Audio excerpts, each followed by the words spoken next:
Hi guys, welcome back. So let's talk about Ireland's squad and the best team I think should take the field to take on New Zealand in their 3 test match series. Plus, of course, they've got 2 extra games against New Zealand Maori. Hence, they've got 40-man squad going. So it's a big squad.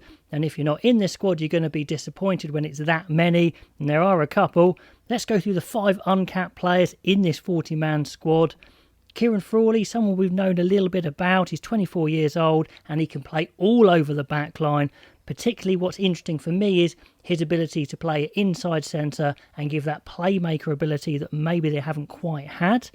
Then we've got Joe McCarthy, a 21-year-old second row. Now, he's only just broken into the Leinster team, but over 2 metres tall. You're always going to take care of them and have a look at them, invest some time, see if they can make it. So he's in. Plus Jimmy O'Brien, 25, he's an ex-Sevens player, very quick, centre fullback, very useful player. Then we've got Jeremy Lachmann, who is the 26-year-old prop, he's a loose head. Then Kieran Prendergast, only 22 years old, can play back row and second row, which is always very useful, but I expect him to feature probably at blindside, to be honest. There's a few guys that are injured. Robert Balakoon, that's a shame. He's a guy I think should have made this tour. Tall, athletic. That's a badly timed injury. Not that he had anything to do with it. Andrew Conway would have had a great chance of featuring in the test matches against New Zealand, so he'll be gutted. Chris Farrell is out, and probably the biggest one who is out is Ronan Kelleher, who would have started, I'm sure, at hooker. So again, big blow for Ireland and him. Carter is out with surgery as well, so that's a few players out, but they do have most of their players available. The guy I think is going to be most disappointed is McCloskey, because he wasn't selected in a 40-man squad. He's well established as a professional. He performs for Ulster week in, week out. And many of you guys tell me how good he is in the comments and how he should be playing for Ireland. So for him not to be in this squad, that may be saying to him, you're probably not going to make the World Cup unless there's a lot of injuries. But we'll see. Let me know if you think otherwise. So just going through the squad there, we've mentioned quite a few of the players. Prop-wise, you've pretty much got all your main characters there. Beelan, Furlong, Healy, still there. Porter, Tom O'Toole I like a lot. Hookers, well, who's going to be the starter there with Kelleher out? Well, maybe it's going to be the youngster Sheehan. What a huge responsibility that will be to start against the All Blacks. Into the second row, we've got a couple in there. McCarthy, Treadwell, a few extras in. Back row wise, mainly names we know quite well. Coombs, I think, of Munster. This is a big tour for him. He's kind of broken through into the professional ranks at the same time as Doris, but it's Doris who has really kicked forward and excelled for Ireland. Can Coombs make a big mark for himself there? The evergreen Peter Amani, Prendergast, like we mentioned, Antimony as well, who's very versatile. He could be quite useful. Scrum half wise, well, Gibson Park is the number one, but really it wasn't long ago that Murray was number one, so that's a meteoric rise for Gibson Park.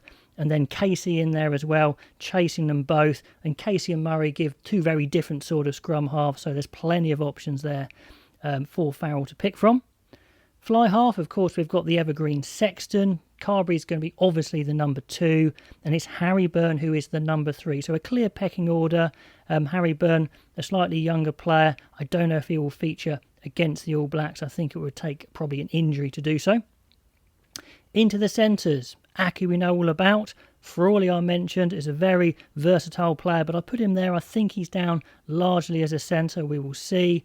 Henshaw, Hume, big James Hume from Ulster. Big tour for him, and the well-established Ringrose, of course. Very experienced Keith Earls is back into the back 3. He's got a bit of ground to make up, but he's certainly got the experience to do so. Then we've got Hansen, who looked pretty good. Keenan is the 15, the nailed-on 15. Can anyone put pressure on him? Because no one has for a long time. Good to see Jordan Lama back in. Where's he going to feature? It's probably going to be on the wing. Can he break back into that starting team? I think it's quite a big ask. James Lowes, he's had a really good season, scoring a lot of tries, been brilliant for Ireland. I mean, when he started off for Ireland, I remember distinctly he had one unbelievable game. Then he went a bit shaky, and then he's come back in very strong. Lowry, the very quick fullback, is there. And O'Brien, the versatile back, is there, rounding it out. Now, this is the team I would put out if I was picking right now to take on New Zealand. 13 of the 15 starting players are from Leinster. Now, Leinster have had a bit of a tough end to the season in the URC and in Europe, falling a bit short, so I don't know if that's a good or a bad thing. Let me know. I think certainly in the Irish media, the wind's been taken out of their sails a little bit, but maybe bringing them back down to earth is actually what you need to take on New Zealand.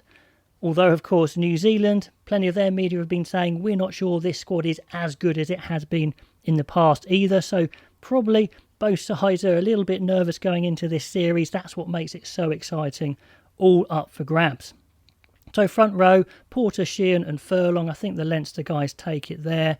Sheehan, yes, he is quite young and inexperienced, but Furlong's got a huge amount of experience. Porter's well established, so I don't think that's a problem. And, of course, they play together. Byrne tied Byrne in there in the second row is a really good link player, like an extra back rower, of course. James Ryan at 5.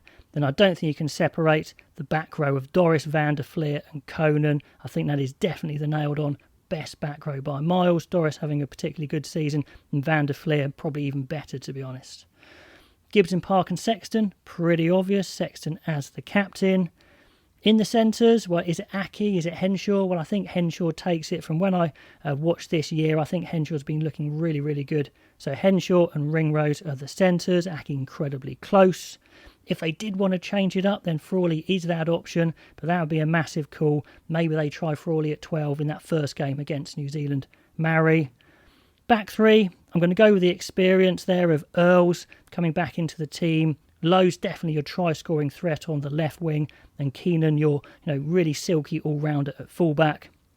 Then the replacements, as you see there, Coombs coming in instead of Peter Amani, just because I think you're going to need that extra power against New Zealand, maybe that real useful energy, even though Amani does seem to keep on going and looking decent. Murray there, the experienced scrum half coming on. Carberry, the 10 replacement, who probably covers back three as well. That means you can have the experience and power of Aki on the bench. I think that team gives them the best shot. Let me know what you think is going to happen. It's a really thrilling series. I can't wait, and I'll catch you next time.